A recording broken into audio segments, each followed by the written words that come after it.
Hello guys, hinihingal ako. Sorry.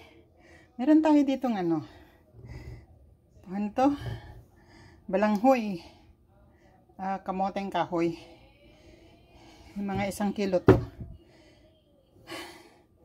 Meron tayo ditong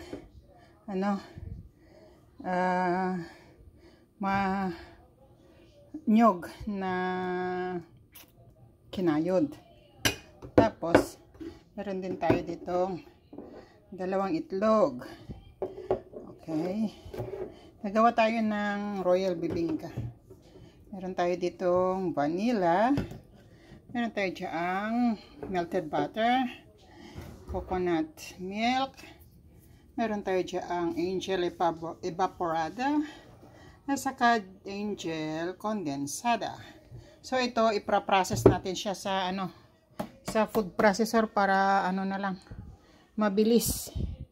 Kasi pupunta kami sa aking mga apo, bibisita kami, kaya magluluto tayo ng bibingkang kahoy. Okay, samahan niyo ako. Ayan guys, ito na yung outcome ng ating ginadgad na pre-process na na puno kamoteng kahoy. Ngayon ilalagay natin yung mga ingredients. Ito yung kinayod na nyog. Meron tayo ditong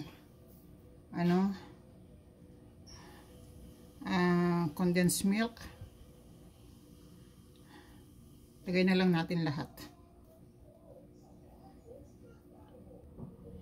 Magtira tayo ng konti para sa spices niya mamaya, sa espiso. Ito yung evap. Kalahati lang. Sa kalahating din, coconut. Dahil inilalagay din natin siya sa dito para sa ating spice sa taas, pang itaas. Tapos itong butter. Lagyan natin siya ng vanilla, mga 1 teaspoon. Saka yung itlog. Ito yung itlog. Pagsamasamahin na natin diyan. Saka natin siya i-whisk. Gamitin sana natin yung whisker na electric, pero ito na lang. Para wala masyadong hugasan.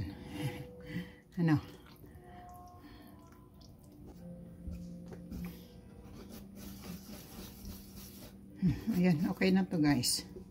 Lagyan natin siya ng gagaran natin siya ng cheddar cheese.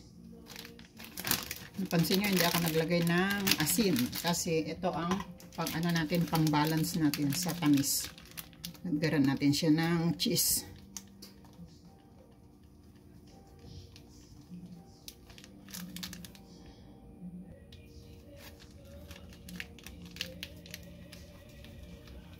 Okay.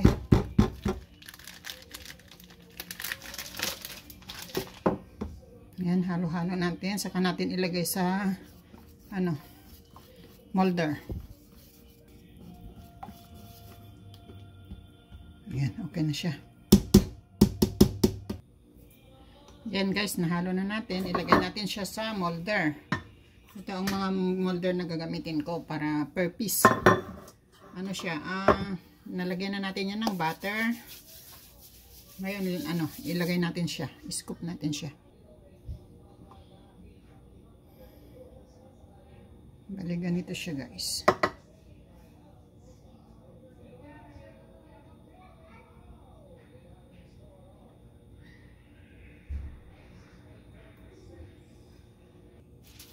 Ito na guys. Tapos, siya natin. Takpan natin ng aluminum foil. Salang natin sa oven ng mga 30 minutes. So, 35 minutes. Depende sa lakas ng oven natin. Okay, takpan natin. Tapos tanggalin natin itong ano after 30 minutes. Itong takip niya. Okay? Hello guys, ito na ano natin. Na tinanggal natin, 30 minutes na siya. Tanggalin natin yung takip. Tapos lagyan natin siya ng espiso. Yung sa ano, sa taas niya. Para meron siyang crunchy. Ayan. Saka natin siya ibabalik para i-broil. Okay.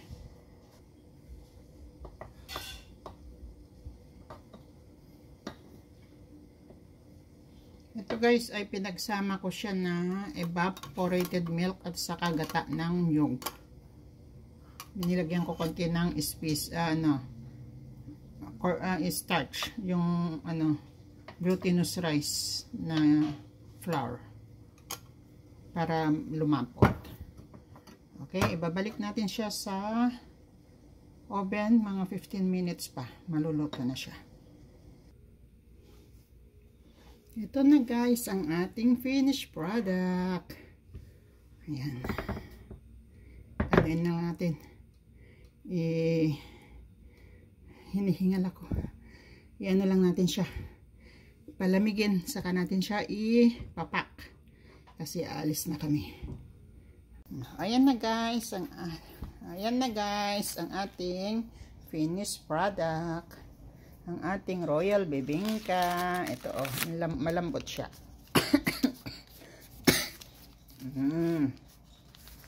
Ayan.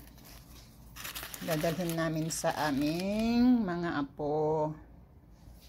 Okay, bye-bye. See you later. Thank you for watching. Alam, iagas mo ah.